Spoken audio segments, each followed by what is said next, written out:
welcome back, Mere Mortalites, to another edition.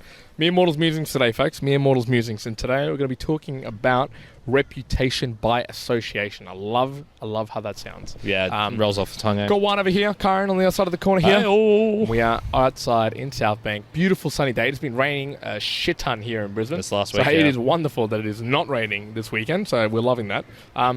Yeah, reputation by association. This is, you posted this idea a few days ago. It was more around the fact of, maybe let's talk about networks in our group and the influence around that, and whether you've got your own. I'm just trying to remember. There was two things that triggered it for me. One was I was watching listening to a clubhouse of like an NFT project, and I was just we're like, not going to disclose here. Yeah, I was just like, what's going on? Why am I listening to this? It was sort of just.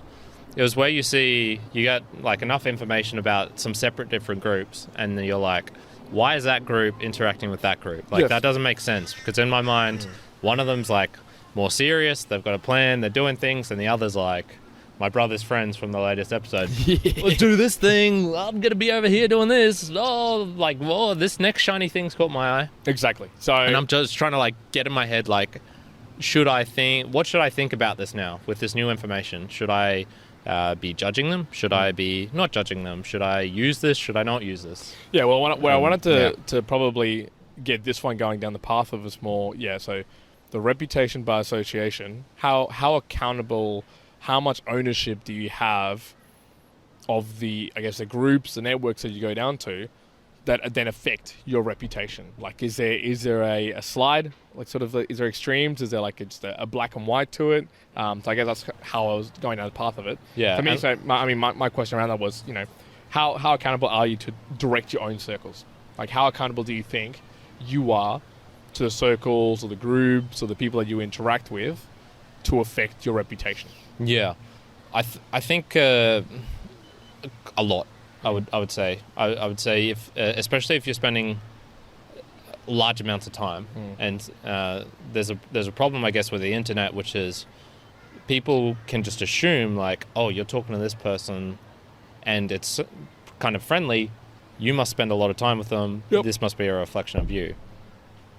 Is that something, I guess, wrong with the internet culture in just like day-to-day real life sort of stuff? I think people, if someone comes along now, they could probably get an insight to us by how we talk, and maybe they hear something me saying like, yeah, I live with Juan. That's like, okay, that's obviously he trusts him enough to live with him, to sleep in the same place, to have gay sex with each other, to to do all of these things, and that I think would be extremely useful information for them, and I partake in that by obviously maintaining the friendship with you. So yes, I would say pretty huge for let's say like the core people that I interact with. Yeah, okay. Yeah, I think mine fell down the path of you're more accountable to the associations that you surround yourselves by the nature of how autonomous you are in the actions that you can take. So I'm just thinking,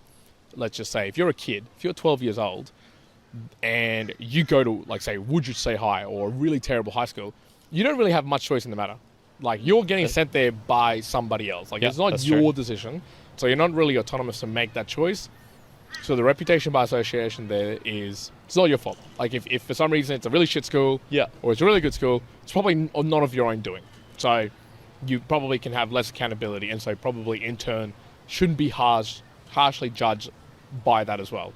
But I think the more you go to that autonomous nature of, like, if you're choosing to hang out with, I don't know, murderers because you find them funny, let's just say every weekend, well, you're gonna get some reputation to your name, and you might not like murdering, but people are going to be like, dude, why are you hanging out with the KKK? Like, what are you doing? What's going on? You can get along with these, humans, which most people would say, there's something wrong with. Like, okay, so let's just say, as human, like just a normal mere mortal, right? If you found let's just say an individual, you find him in like meeting at the park, he's 35 years old, you find him really, really funny. This is a really funny dude, and you enjoy some of the topics he's conversing about, but you then find out, and then everyone finds out, but he murdered like 22 people in like all these different countries, and he's just kind of like running away from the police and whatnot. Do you think in that scenario you would cease conversations with him? Nothing would change? What would be the reaction then? Yeah, that's a hard one, because people can.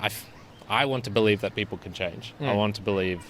Now, I haven't spent enough time really deeply researching the topic to be like, can murderers change? Like, what's the recidivism? What is it? Recidivism rate of someone who kills? Like, are they more likely to kill again compared to before, or et cetera, et cetera? I think you would have to use that information though, but you'd have to be pretty sure of that info. So you'd probably want to be able to like Google search 5 different newspapers all confirming it was this one guy. So, but let's say you confirm it. Let's say you confirm it. Yeah. You confirm it, like 100% it's happened. Yeah. He's definitely on the run. He's just in Australia now, and they can't like bring him back over. So he's just like, can't chill out. Everyone knows about it, but he's a really cool dude. And you were really enjoying talking to him before that. Yeah. Do you continue that? Do you continue conversations? I think for the justice situation, I would probably cease them, and I'd probably not give an explanation either. I'd probably just fade out, I guess you'd call it, ghost. And so because the other point, and I think it ties with this one, is okay.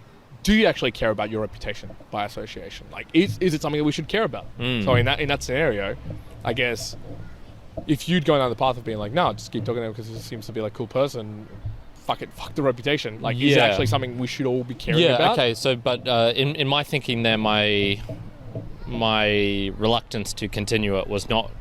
I don't think it was influenced by the fact of the reputation component. I think it's just more of him as a person. Gotcha. I'd be like, let's say it's just someone who has been, let's just say, normal person. They did something slightly bad on the internet. Let's just pick one of those people who got picked on very harshly.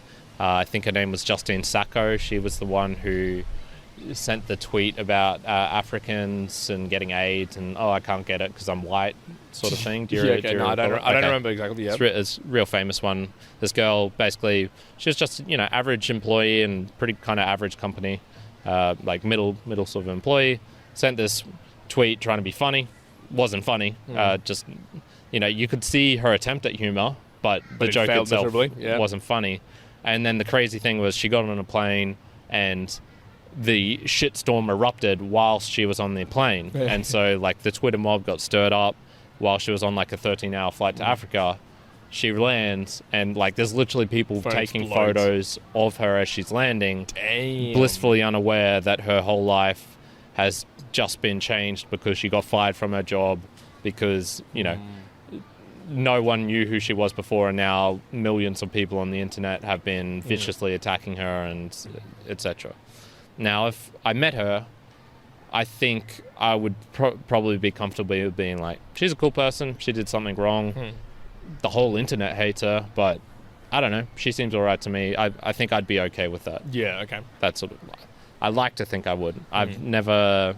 I don't know, here's one. Have you been in an actual situation where you've been cautious about being with this person because of the reputation by association that would rub off on you? Yes. Has that ever been a reason for you to take actions that you would otherwise not have? No, there has definitely been occurrences where, like, there's been individuals that have been going through, like, events or actions that they've taken that I went, okay, there's actually probably a need here to not interact with them for a certain period of time until it's like, you can actually be like, okay, no, it's now, like, totally fine to be able to do that. But again, is it from a reputation by association? Is it because I cared about my own reputation? I don't think so. I don't think it was that. It was more. It was more driven from like that's a societal thing that we don't generally do that kind of deal, as opposed to truly, it's me saying that I shouldn't do that, which I don't know whether that's completely a good thing or not a good thing, right? Have you had many of those sort of scenarios? None that really come to mind either. I think I sort of just make friends who I make friends with. I hang around with people who I hang around with. I think that I've had indications before of some things where it's like, oh, this person's family, like this person's dad beats his like the mother, or like the parents are physically violent with each other. MMA style fights every fucking afternoon. Yeah. 3 rounds. That particular, like, that was very sad to hear, and obviously the family dynamics then become crazy and whatnot. But I never thought, like, say that got brought to light in a public setting, would that influence my decision to hang out with this person even though their parents are having all this shit? Like, no, I don't think so. Well, here's another one, maybe, and it might bring it a bit more to reality for people as well. Let's just think of your current, let's say, circles or relationships or networks, right? Do you ever put any thought, like active thought, either daily, weekly, whatever it may be, to be like, okay, how am I coming across? Well, not how are you coming across, but do you ever put any energy into how can I improve my reputation by being associated with better people? Like, do you ever think, okay, here's my group of 10 people who I interact the most daily. Where can I be improving my reputation by? You could think about it like moving up the ladder. Like, if you're talking to a guy who's a millionaire, well, what if I'm talking to a guy who's worth 10 million? But obviously, what if it's like, do you ever think about, this guy can do a really good handstand, but this other guy over here, he's like a really good one-handed handstand. Okay, maybe I'll actually spend more of my time there because I get that reputation of being in the circles of better people. Yeah. I think in real life that just doesn't go through my head, those sorts of things. I think it's when it gets to the online world that, yes, that's where things can get a little bit iffy. So, and this is, I guess, is just me recanting what I said before. Yes, I think I have made some decisions, not like hard and firm ones, but they have definitely affected my decision making with, do I want to chat with this person on the podcast? I think there's a couple of people who have been like, I'm not sure I really want to have them associated with me or with the Mere Mortals because of some other implications. So I think that does run through the decision making, but it hasn't been the primary decision hasn't been a primary driver or for not it? to. Okay. Yeah. Well, but I think there have been a couple instances where it's maybe influenced the decision by, like, let's just say 10%. As to whether to have someone, or not even to have someone, just to reach out to them and be like, hey, do you want to come on and have a conversation? Well, you touched on a good point, actually, because I think in everyday scenarios in real life, like when you're meeting people one-on-one, I think the reputation by association aspect of it is maybe less evident.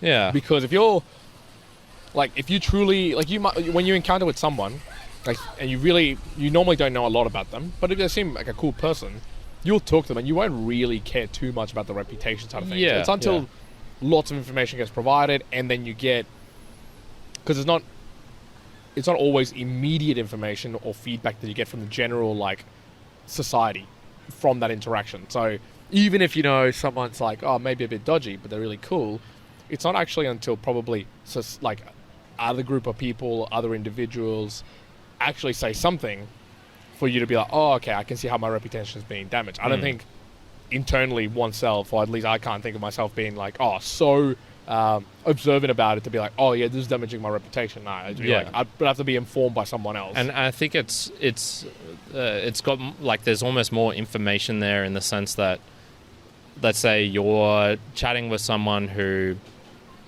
there's two people in, like, let's just say a bar type setting. One is the owner of the bar. He's really well renowned. Everyone likes him. He's a cool person.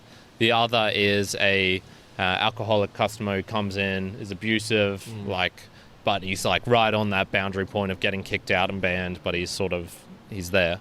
And they both roughly dress the same, both roughly look the same, let's just say late 40s dudes. And the alcoholic is just coming in, so he hasn't drunk yet. I feel like if I was a newcomer into that situation and I talked to one of them and then I talked to the other, and I feel like people, if they're just looking at it from the outside, would probably be able to just gain more insights by like the body language, by me reacting to what they're doing or what they're saying. And so just the physical act that we're talking doesn't really mean that much. It's all the details within it. How are we talking? Am I loving the fact that this guy gets drunk and absolutely trashed and then like hurls abuse at people? When I start to find that out, how do I behave after that? So I feel there's way more nuance and context, but when it's online and we're having a conversation, someone can just take a snippet of that and be like, oh, this guy agrees with X racist about X KKK member on this, and this is where they talk about who you should share your platform with and things like that. Joe Rogan's, I'm pretty sure he said he's had someone on the podcast who's murdered another person like afterwards. How does that reflect on his reputation? Because he had a murderer or a pre-murderer soon to be murderer, on the podcast. Oh man, that says a lot about Joe Rogan, doesn't it? It's like, no, of course not. Of course it doesn't. That's silly. But I think when it's online like that, it can get mixed up a lot more. And it becomes more grey in a way. And I think that's what I was about to say. Like that whole in person in the real world, it's a bit different. But when it comes digitally, I can for sure see where I put that reputation by association at play. Like I'm just thinking very simply, just talk NFT projects or anything Web 3.0 in terms of like where you actually see like culture digitally. I know I'm like, I don't want to be associated with these X brands or whatever because the group gives me the vibe. There's instant feedback from other people. Like you just get this immediate feeling of like, no, I don't want to be part of this group. But at the same time, like say, talk about VFriends. For me, it's like, that reputation by association is huge. Like because that has a weight to it. Like there's actual things that come with like, you're a VFriend member, cool. Like let's do a podcast. You get invited to go do this. Here, have some free stuff, etc., etc., etc. Like there's like benefits in being associated with those sort of groups where probably in the real world, you don't get that. Yeah. Like, if you're associated with, I don't know, the fact that you go to, you're from Brisbane, right? Like you're a Brisbane person. It's not like you're getting, evidently getting lots of benefits from it. Like indirectly. Oh, sorry. You're probably getting some indirect benefits, but directly, it's not like you're getting given money or you're getting given something else. I wish. Whereas, like, I think in the digital world now, there's a lot of association where there's monetary benefit, there's learning benefit. Like, there's lots of different benefits that you can actually derive from these groups that makes you get that reputation behind it. Yeah, that's a good one. Is there a difference between the reputation you gain or the reputation by association that there is between you and another person and then you and a group? So you mentioned the VFriends, for example, and your association with that. What is different about that than you versus another person, or than Gary V himself, let's just say? Or is that the same thing I think it's different. I think it is different. Is it lessened? And I'm just trying to think which one's the more powerful. Like which one's the bigger, if you were to look at that that association, reputation levels. I would have said it's lessened in a way. Like I think people get a lot of leeway for being in like a huge company which is really corrupt and let's just take, as we always like to here, let's take it to the Nazis. There was people very high up in the command who were so integral part of, third from the top or, third layer from the top, whatever. Many of them just got let off. Like, they didn't even go to jail. They just were like, nah, all right, well, obviously you've done bad things and you're part of a bad regime, but maybe you necessarily weren't pulling the trigger, you're signing the death orders. And yes, we have to denazify you, but we can't, it's not like we can kill everyone in Germany now that we're done because you were once a part of the Nazi Party, which is arguably one of the worst groups that's ever existed. So I would say, unless you hang out in Karen's group, I would say yeah. If you're with me, man, we get up to some nasty stuff. Lots of gay sex in our house. So I would say less. I would say lessened.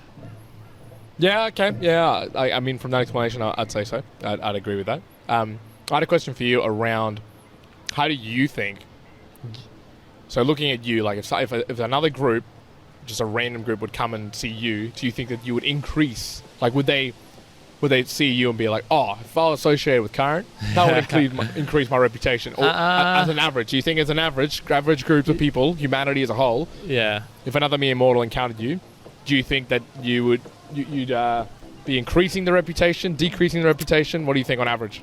I think in some ways, yes. I think almost in like a physical way, I could help out. Yep. As in like, it just helps to have like a physical presence, being like for example, I'm taller than most people, and just being a tall person in a group can maybe add some status to the group if it's whatever it is. True. If everyone's 5'3" in the group and you come in, it's like, oh damn, reputation. Look at this group. Look at this tree. Then if they actually meet me, I'm wondering if people are just like, no, we don't necessarily want him around. Like, I don't know, he's kind of shy. Like, he doesn't talk a lot. He's not super spontaneous. I can list all of my faults if I want to. How much of those really play out? I'm not sure, but I'm not sure. I don't think most people are clamoring for me to join their groups. Is probably the way I would put it. Yeah, I would have to side on the average. I would say on the no to the yes side of things, and I think actually an interesting conversation happened last couple of days of work where some things have been occurring, and one of the mates there in particular was saying like, oh yeah, but why wouldn't they want that? Like, why wouldn't you want that to happen, right? And even like sometimes I hear that, but I'm like, nah. Like, even myself, I would view it as like, no. Like, from a reputation by association, I don't believe myself to be on average more wanted from a reputation perspective than less. And I actually think that is better for you as a human to be like in that level of humility helps. It helps you to be humble. Like, it helps you to be humble. I think if you're really high, mere mortalites, I don't think we'll ever get there. But if we were like to the levels of an Elon, Jeff, not Bill even that, Gates, man. Let's just say you've still got that English lord nobility. Like you live in a ground, and like your father was knighted. Let's just say you're the son of a knight of the British realm or whatever they call it. I think having that, and someone could instantly be like, oh wow, you're like semi-nobility. I don't think that helps you as a person. No, to be I think it makes it harder for you to be humble. I think it puts more stress on you because there's an expectation that you're going to increase the reputation just by default, and you might not. That's the thing. Like, I think it can be sliced very, very, vertically thin in terms of like, oh well, if you're talking to Karen, it's particularly about handstands, and you're in that group. Maybe it is going to be good to have Karen in that group, but if you're talking about normal sex, then no, of course you're not going to get Karen. Like, that's just not what you would do. Zing. But for sure. You know what I mean? But I think if you were like on the really high end, like you were just known as a popular person or a rich person or nobility or whatever it may be, there might be an association of like, well, if you come into this group, no matter what group it is, it's going to be really good, and then you're going to like disappoint people at most stages, I would believe. Yeah, for sure. All right, so here's, I guess, getting to like the ethical questions of it. Is this a good thing? Should humans be using this tool of reputation by association? Is it something that you use in your daily life, or that plays a part in your decision making? Should it? Would you prefer it didn't? There's some questions. Some questions there. Okay, I think in the real world, not as much. I think it definitely, it's going to be much more subconscious than it is going to be conscious. Like if I am doing it, it's going to be more of a, I'm just seeing what the group is like, and okay, I'm just going to hang out here and by the reputation. Maybe from a safety perspective, like I'm not going to go hang out with, as we said earlier, like a whole group of murderers, even though I think it's really, like, they might be real funny. There's also like sense of, well, I also don't want to get murdered. So there's that to it as well. But beyond that, I think in the digital realm, I think for sure I apply that consciously. So like I will make conscious decisions of, I'm not going to interact with this group because I know what they're standing for, I know what the reputation's like, and I don't want to be associated with that. Cool, I'm not going to be in that. Similarly, like, let's just think very simply, like from a digital perspective. Let's just say the difference between having a conversation with, let's just say, someone who has views on how the Nazi Party was like, might have been good in some ways, and then going to a forum where it's like not like Nazi conversation. Those are two different things. Yeah, I'll give an easier one because I was talking about it, so I should mention it properly. Rushvi. So I used to follow him a lot. I don't particularly anymore, and I was wondering like, should I reach out to him and actually have a conversation with him? Now, most of that decision making was, he's really into like religion nowadays. I don't think he particularly wants to talk about his past as a pickup artist and stuff. That was the things that I found most interesting about him. Yep. For a time, and hence I don't think I particularly want to. But he did get a reputation for a while, and like I remember one day when I was let's see, it was 2015 or 2016, one of those. I went to news.com.au and then it was like him plastered.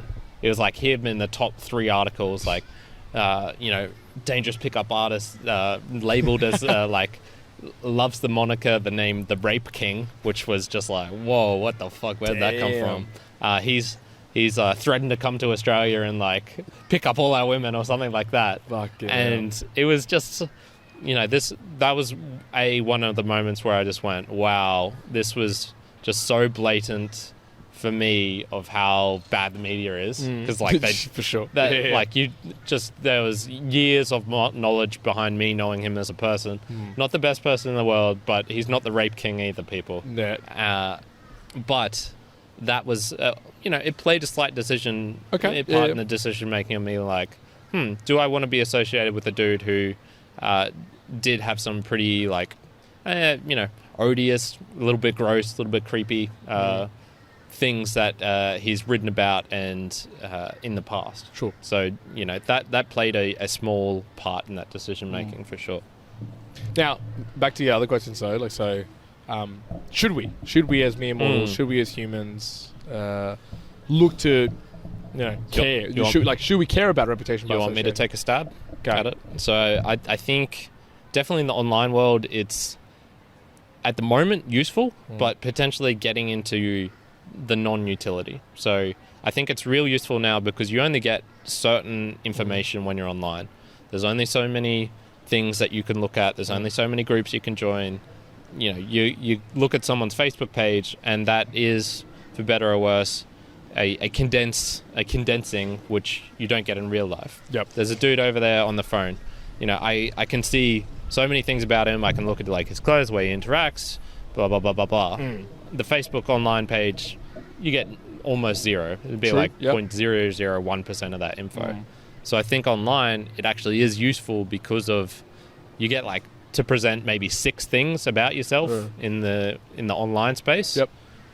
Yes, it's useful then to be like, oh, this person has this characteristic. They are Karen in this way, or they are a really like peace-loving hippie in this way, and you can sort of put them in a group a lot more easily or in a box.